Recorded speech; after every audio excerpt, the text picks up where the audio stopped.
So that's a title of the talk. So this institute that I work with, the Raman Research Institute, and this is the founding father, Sir C.V. Raman. And so the lab which I run in the Raman Research Institute is the first biophysics lab in RI, and it has been running since 2008. So what I do today is I give the title as physics of the living cell, but this is really a very vast topic because there are people working at molecular level, trying to understand mechanisms from a physics point of view. There are people who work at cell level, trying to understand how cells function and physics aspects of this. There are people who work at tissue level and at the level of an organism and evolution and problems like that. So it's really a very vast area. Biophysics itself is a number of things. But what I will do is to focus on some aspects related to what we do at Raman Research Institute.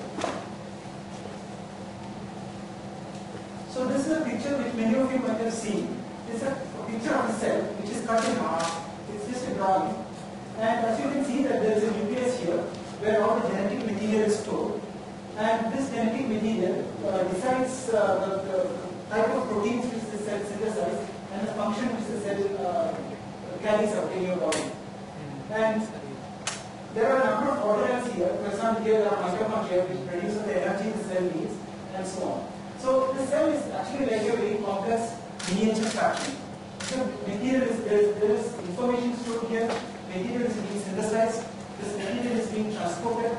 There are energy sources which generate energy and so on. And also exports and import material with the outside. So many of us have read many of these things in our biology textbook. But what is a little bit less known is that the cells also, in most of the cells in our body, are also very highly dynamic. By that I mean these cells are, they can crawl from one part of your body to another and so on. The most important and obvious dynamics which the cell shows is cell division. Because as the cell grows, at some point the cell grows enough, it divides all the genetic material into two, and this cell changes its shape and finally breaks up into two individual cells. So I will give you some examples of this cell dynamics. So these are some movies which I will play. So in this movie, what you see here is a neutrophil. The neutrophil is a cell which lives in your blood, and its job is to attack and destroy bacteria if your body gets infected with bacteria. What you see here are red blood cells. This is a neutrophil, and this small thing here is a bacteria. It's about a micrometer in size. This is about 10 micrometer in size. So I'll play this movie. And you can see that this neutrophil is chasing this bacteria. So it is able to sense where this bacteria is going, and it's able to follow that. And you can see that there are very complex dynamics happening in the cell to enable this to travel. And finally now it has engulfed the bacteria and it has eaten it up and it has destroyed it.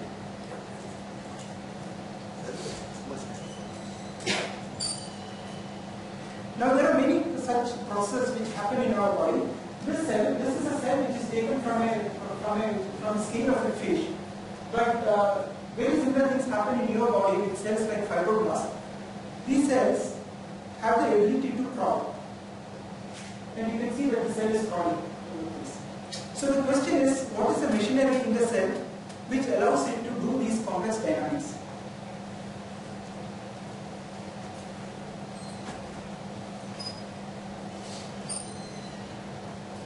So if you look inside a cell, so this is again a very simplified description of a cell. So you have a membrane which covers the cell. You saw the neutrophil is like a bag which is deforming. So there is a membrane which is enclosing all the contents inside.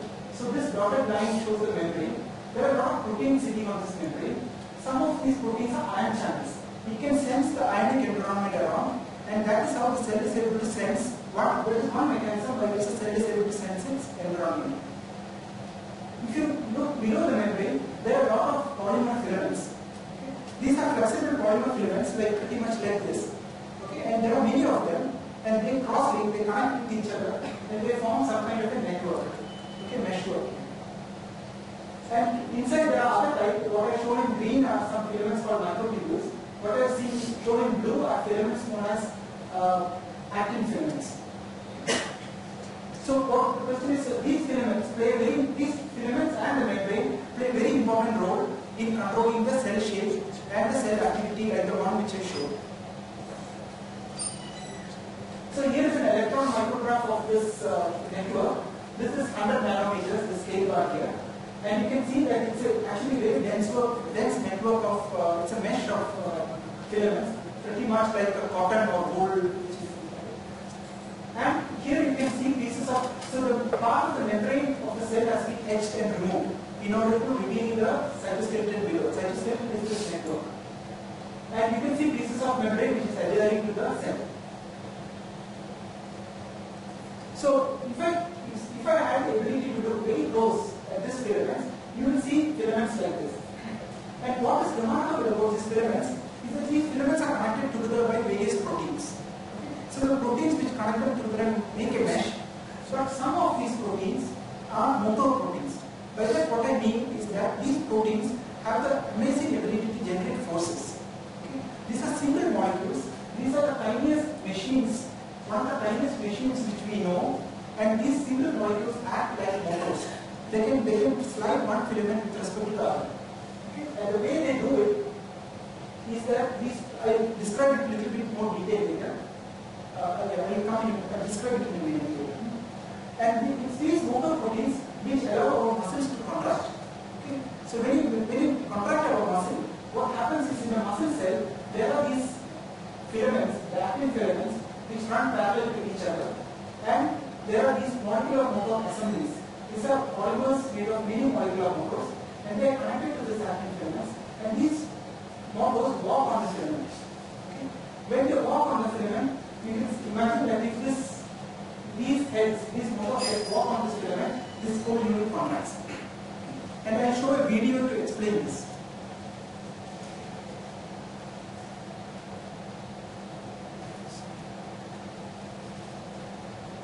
Is there an audio I have to do this?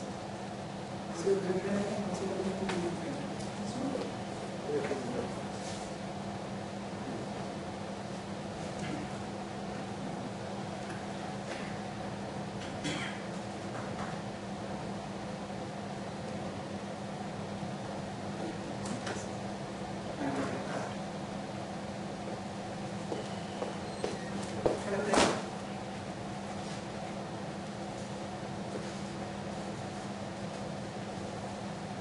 So what you see here,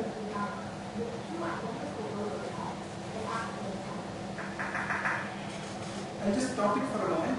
I will first describe what it is. This is the actin filament which I showed you, the muscle, these long filaments which are there. This is the filament where the motor is attached, and this is one head of this motor. It's not a motor which spins like the motors which you are familiar with, but it's a motor which walks in one direction. And while walking, it generates a force on this filament. So in your muscle, here what they show is just one of these things, but in your muscle there are thousands and thousands of them. Okay? So each one generates a force of only about a few piconewtons. And when you have a large number of them acting in unison, then you generate large forces. Each myosin head has a catalytic core and an attached lever arm.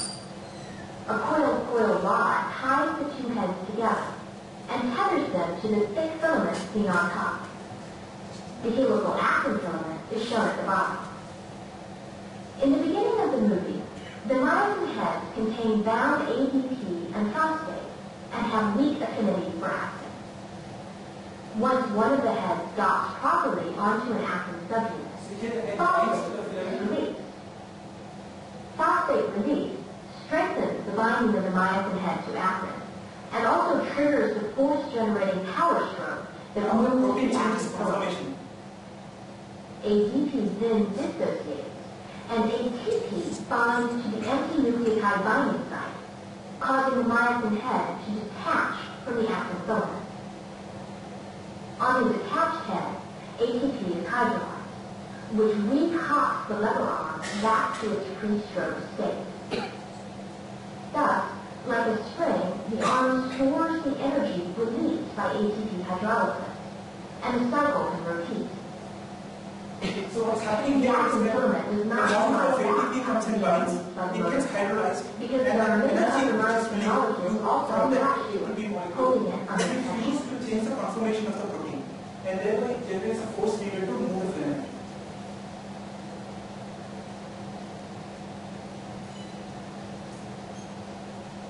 Muscle myosin is a dimer with two identical motor heads that act independently.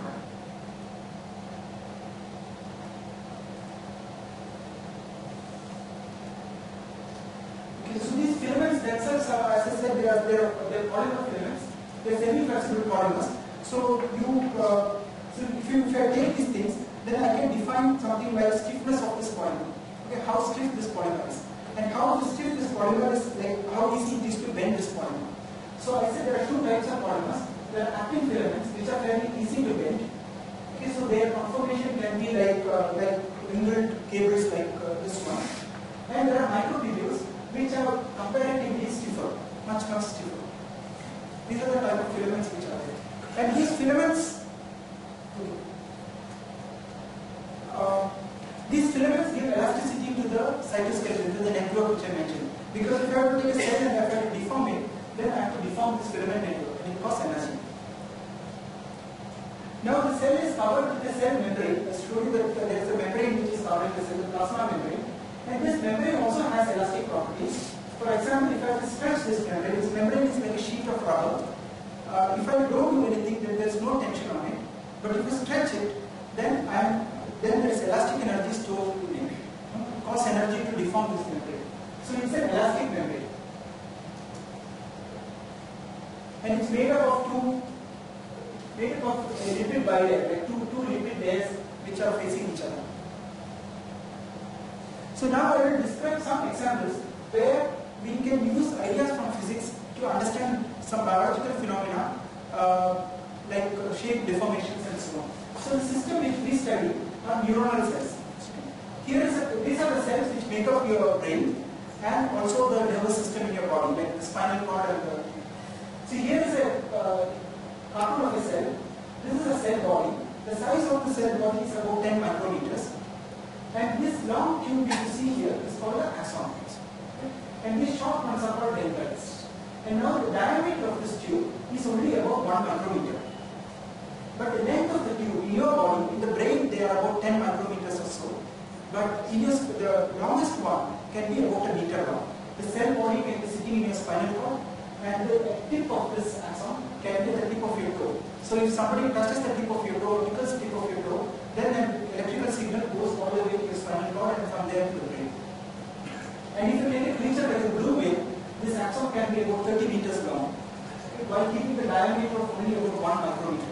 So you can imagine that it's a very amazing structure. And of course, if you have such a long structure, then you need, for a cell to survive, you need to transport material all along the structure. And those of you know from physics, like if you just have diffusion will take a very, very long time, months, to take material from here to there. Okay, so you need some active form of transport. What the cell does is transport material using the molecular motors which you saw earlier. So there are molecular motors which carry cargo, pretty much like a train carries cargo, and these motors run on these filaments like you saw earlier and carry material along that one. And I can show this moving. You can see material is flowing in that one. And these material are not flowing because of diffusion. These are actually being transported. Okay? And there are things going both ways. The material needed at one end are taken to that end, material needed at the opposite end are taken to the opposite end. And here is a picture of an axon taken through a microscope. Again, you can see the cell body here, and the axon is this long tube. And at the end of it, there is a finger-like, palm-like structure. And this structure is called the growth pole. So during development, initially, when these cells develop, these cells are rounded cells, and these palm-like things form, and they crawl through the tissue, and thereby extending this long axon. Okay? And then it makes various connections.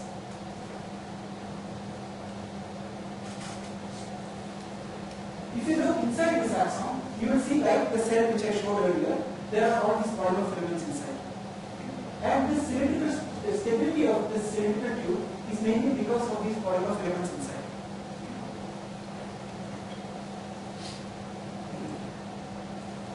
Now, what we are interested in is the following. Under some conditions, usually under various kinds of neurodegenerative conditions, the axons lose its cylindrical shape and it develops modulations like this.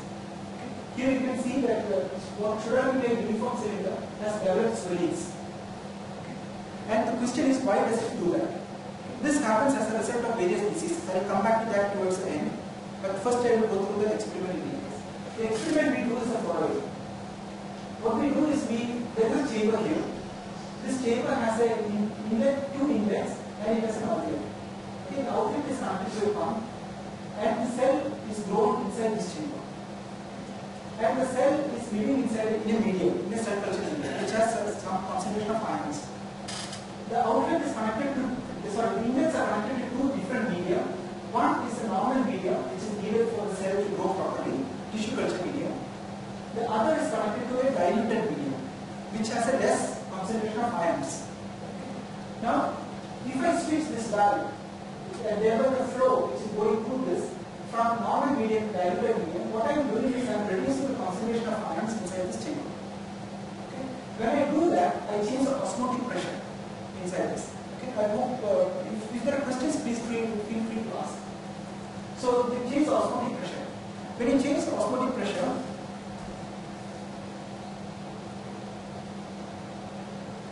so here is the experiment. This is the, I am not showing the full cell. This is a portion of this long cable which I showed earlier. Okay, a small segment of it. And what I am going to do now is I am going to change the osmotic pressure outside. That is a concentration of ions outside. And let's see what happens. You see, the cell develops these modulations, and after some time it becomes a cylinder again. Okay, I play that once more.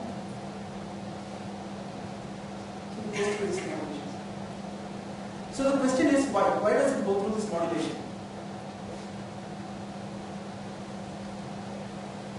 So here is another picture. This is a cell before the osmolarity was changed outside. And after you change the concentration outside, the cell develops these modulations. This is just a snapshot. It develops these modulations, and these modulations relax and it becomes a cylinder again. And you can see that it's very periodic. And you can also see that the periodicity depends on the thickness of this tube. The thickness of the axon. Thicker axons have a long wavelength, thinner axons have a shorter wavelength. So you can measure various things because you see these cells under the microscope, and you can do what are called image analysis methods by which you can detect the boundary of these tubes, and you can calculate, since these are symmetric shapes, you can calculate the volume and area. And if you see here, you can see that as soon as I change the concentration outside, the cell volume is increasing. And after some time it decreases back to the initial value. Similarly, the area also changes. What I plotted here in blue is the shape of the cell. So what you do is you calculate the volume per unit length of the cylinder and area per unit length, and you calculate this quantity, square root of volume by area. This quantity is constant for all cylindrical shape. So irrespective of the diameter, as long as the shape is cylindrical, this value remains at 1. Okay, normalized value. If the shape changes, this value deviates from 1, which basically says that the volume to surface area is changing. And here you can see that the volume, although the volume has started increasing here, the shape changes around somewhere here, when the cell has already swollen by some amount. And then the shape changes, the deformation reaches a maximum, and then it decays back. And the tube, and the shape becomes cylinder again. So the question is, why is this happening?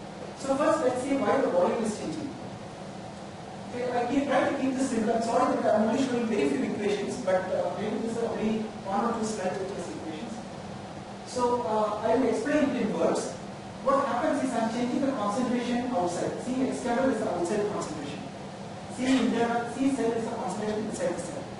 If you have a concentration imbalance, then the membrane, the cell membrane is a semi-permeable membrane. Okay?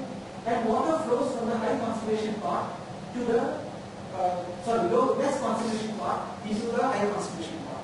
So water is flowing into the cell. Okay. This is why if you take resins, dry grapes, resins, and put it in water, and you come, leave it overnight and you come, you will see that the next day it has fallen out. Okay, and it has become swollen and rounded. This is because of this effect. This is the same effect which is responsible for water going up plants to the roots. Okay, it's because of the osmotic pressure. So there is an osmotic pressure difference. This causes water to flow into the cell. There is a flux of water which depends on the osmotic pressure. So what happens is, as long as you change the concentration, water flows in and the cell is swelling. Okay. But this cell membrane, I showed earlier, there are a lot of ion channels on the membrane. Okay. So when the cell membrane is stretched, these channels open. These channels open and allow ion and water to leak through. Okay. So when the cell is stretched by some amount, these channels open and it allows this leakage of ions, which is given by this expression. If you have a combination of these two, there is a fast flow of ions initially into the cell because of osmotic pressure and a leakage of ions because of the stretching of the membrane. The combined effect can give a behavior like this. Initially, the cell swells because of water flow, at long time it decays back because of the leakage. So this sort of explains why the volume is changing. Why is the shape changing? The shape change has been so.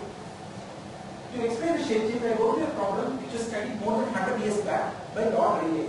So what he observed was that if I have a tap, in a kitchen tap, if I open the tap by a small amount, I see that a column of water flows out of the tap.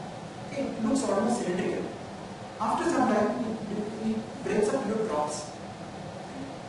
And he wondered why this column of cylinder is breaking up into drop and how this is happening.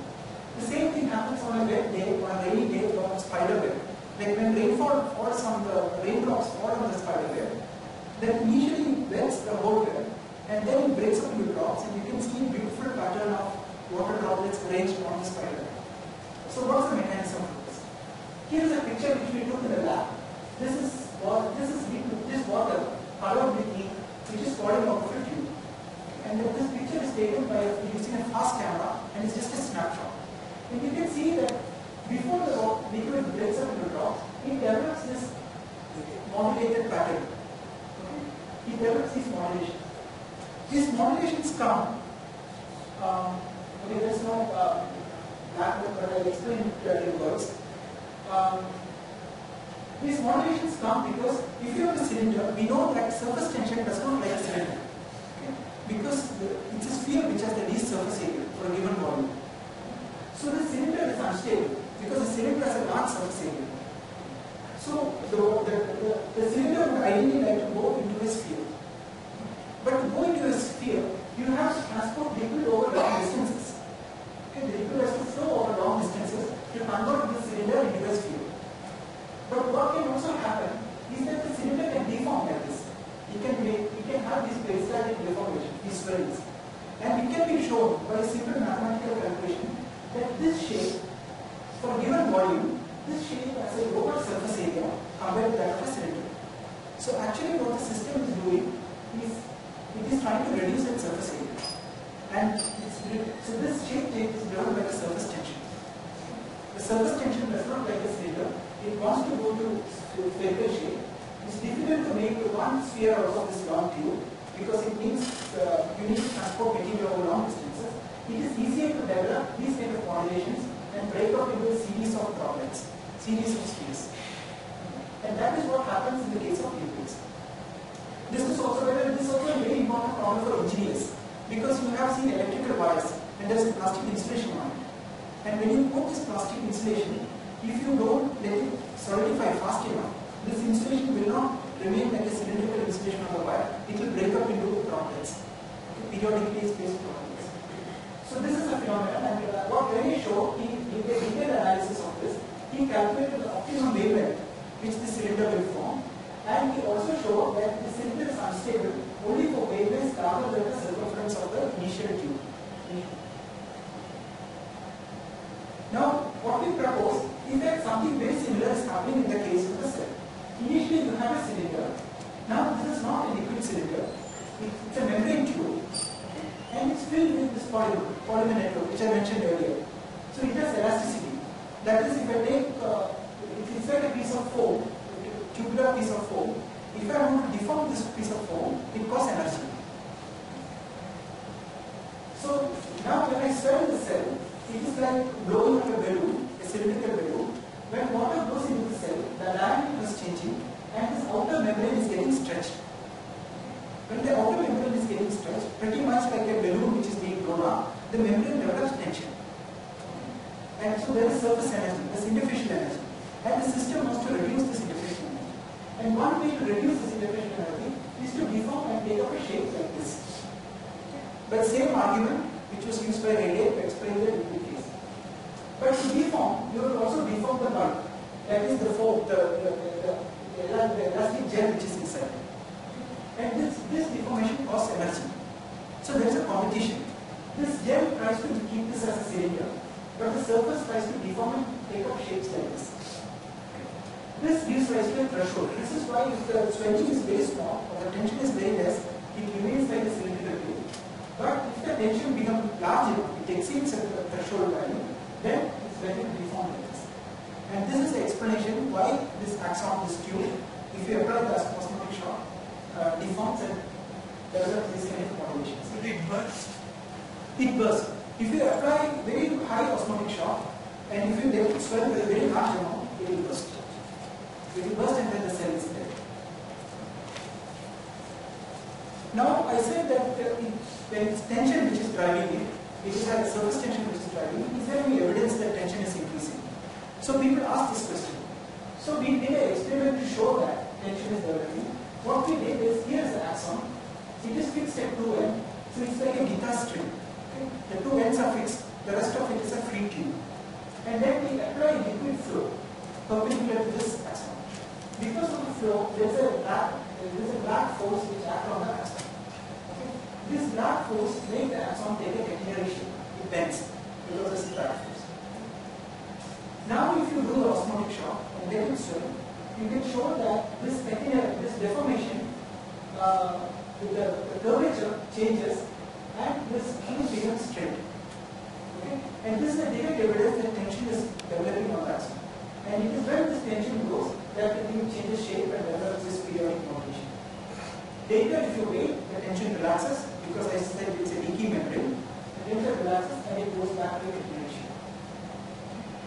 So is it not the osmotic concentration, the surrounding medium when compared to exoplasm? Surrounding medium? When compared to exoplasm?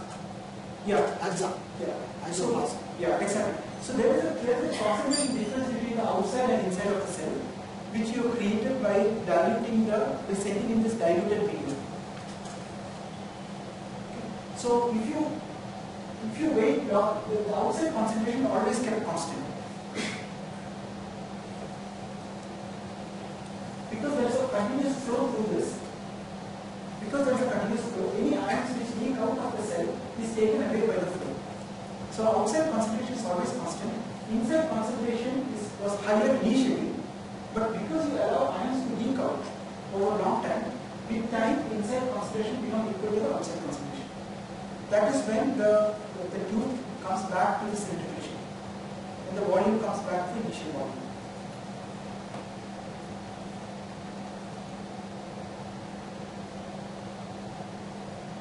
Now, why are we studying all this? We are studying all this because there are a number of cases, people in medicine and biology have been observing things like this. This is an example of a nerve fiber which has been extracted from an animal. And what they have done is they applied a sudden stretch to this and they detect the shape in electron microscopy. And what we see is that all the axons which were initially a cylindrical in shape, they have deformed like this. And they didn't know why this was happening. And the reason they study this is because this is what happens when you have stretch injuries. Okay? When you have a stretch injury and when your nerve gets stretched by abnormal amounts, the axons inside your nerve becomes modulated like this. And this is bad for your nervous system. Okay? It's a damage. And these kind of things happen in various cases. There is what's called Valerian degeneration, and it happens as a result of traumatic injury of the brain. And it happens in cases of stroke. When people suffer stroke, there is inflammation of the brain, and this inflammation, due to the inflammation, there are changes in the osmotic condition. And one of the diagnostic tools is to look at water diffusion inside these tubes using what is called diffusion MRI, and we see that the water diffusion becomes hindered. And the reason for that is because of this kind of development of this kind of viscosities, where you have thin out region through which you cannot have free diffusion. You have hindered diffusion. So this is very important to many neurodegenerative conditions. And there are also, in all these conditions which I mentioned right now, there is mechanical stress injury. In stretch injury, you are stretching the axon. Or in the case of osmotic, in the case of stroke, there is an osmotic stress which causes mechanical stress by swelling. But this can also happen in diseases like Alzheimer's. And people have seen that there is a disease like Alzheimer's, the axon is no longer cylindrical, but they form what they call as beams on a string appearance. It develops these swellings along the axon. Okay? And when you develop these swellings, it affects the brain function.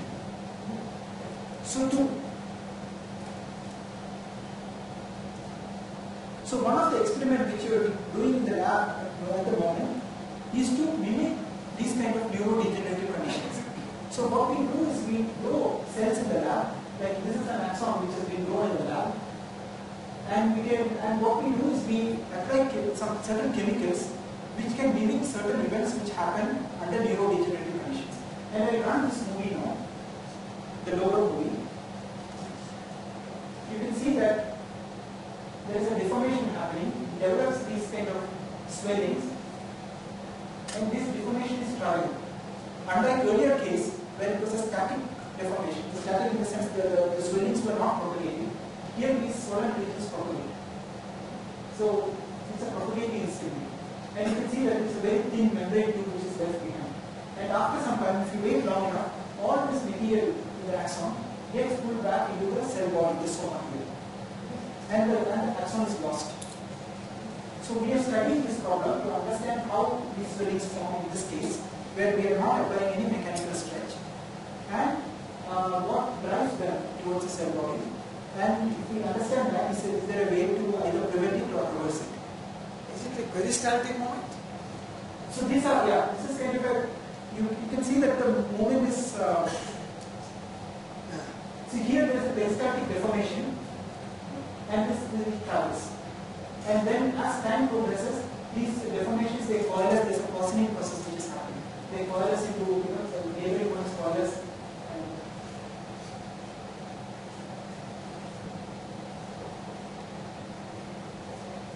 Some sort of a disease which is infected by some external organisms? So these kind of events, these bleeding of axons, where the uniform shape is lost and it develop this way, this happens as a result of just the aging of the brain. It happens due to diseases like Alzheimer's and various other neurodegenerative diseases.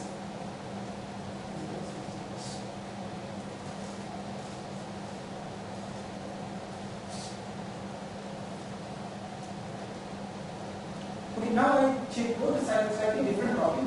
Now I told earlier, how much let me check the time. You can proceed. Yeah, but is it half an hour? Yeah. So, okay, I will quickly go through this part. So I said that these tubes grow because there is palm-like this structure which is coiled on the surface. Okay, I'll show a movie of that. So this is a palm-like structure at the end of the axon, which is called the growth bone. And this is the tube which is behind it. And when an axon is going through the tissue, this is how it goes. This structure is literally crawling on the surface. Okay? This is a very short movie, so you don't see it advancing significantly. But if you wait for long enough, this structure will keep moving. Just pretty much like the crawling cell which you saw earlier. Okay? And as it crawls, this tube extends behind. Now we want to study the mechanical effects, because if it is the mechanical tension which is causing the growth, can we study the mechanical properties of this tube?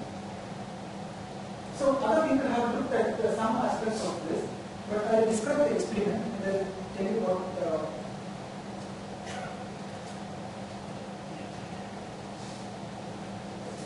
So the experiment is very simple. Conceptually, it's very simple. This is an axon. Initially, it was a straight tube. It was like a guitar string. It was attached here to the crawling region or the throat bone.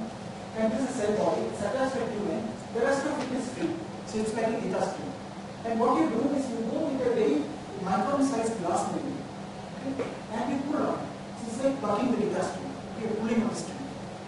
And if this needle is calibrated, if this needle is like a cantilever, and if I know how much force I need to bend this needle, then I can look at the bending of this needle and I can calculate what is the tension in this string. Okay, this is the idea. And this needle is connected to a linear motor which can displace this needle and pull it on the string. So here is an experiment. Initially the axon was straight. This bright spot is the tip of the needle which you see because the light is getting scattered from the tip. When you look at the microscope. And here you pull. And you can measure this deformation. You can measure the length of this tube for image analysis. If you do that, you see two types of behavior. You see in some cases, this is the elongation, the length of the tube, and this is time. In some cases, you see that the tube elongates initially, and it goes to some saturation, some equilibrium, where the tension in the string balances the force on the needle. But in some cases, there is an initial elongation and then the axon contracts. By that, what I mean is that initially this length increases, goes here, and then there is a contraction. It's getting pulled back. The string is shortening. Now, if you take a rubber band or any, these are called viscoelastic material. If you take an elastic material or a viscoelastic material, and if you stretch it, it will elongate. It will not shrink. Okay? As long as you keep the stretching force, length will only increase. But in this case, what you see is that I am stretching and pulling on it, but it's actually trying to shrink. Okay? It elongates in the beginning, and then it shrinks. Okay? And this can happen only if there is some active process, or there is some force generation process inside the cell. Okay? Because if I am pulling on a person, like maybe if I hold somebody's hand and pull, the person can pull back on me. So it is not necessary that it always elongates. It depends on how much force the other person is exerting. So this process can happen only if the cell or the tube is contracting. Something is generating forces inside. So this came as a surprise to us because this was not observed before. So we made a simple model. I just forget about all these things. I will try to explain it in a simple way. Let's say that this is a spring and this is a viscous element, a dashpot. A dashpot is nothing but I take a syringe, fill it with water, and if I push on the piston, I can see that I cannot push on the piston as fast as I like. Okay, the piston moves with some speed, depending on the force I apply. Because there is fluid inside, this fluid doesn't flow out, so there is dissipation. So this is a dashpot, a viscous element like that, and this is a spring. Now if I stretch this object, this spring here can stretch instantaneously. Nothing is preventing it from stretching. But this spring cannot stretch instantaneously. This spring stretches, so this unit, the spring dashpot unit, takes a characteristic time to stretch. Okay? Because of this dashpot element here. So people use this sort of model to explain the simple behavior where it simply extends and saturates. What happens in that case is that I am pulling at this end. Initially, this spring takes all the tension. This spring extends, and with time, this spring also can extend as the system relaxes, and after some time there is equilibrium. Okay? The tension in this spring balances the force which I have applied. So this will not explain, this alone will not explain why the thing is contracting. So what we did is we added a third element, which is the molecular motor, the same molecular motor which you saw earlier, which can walk onto the polymer filament and generate forces. And what we said is that these molecular motors can generate contractile forces. Okay? So if I apply a force here, this system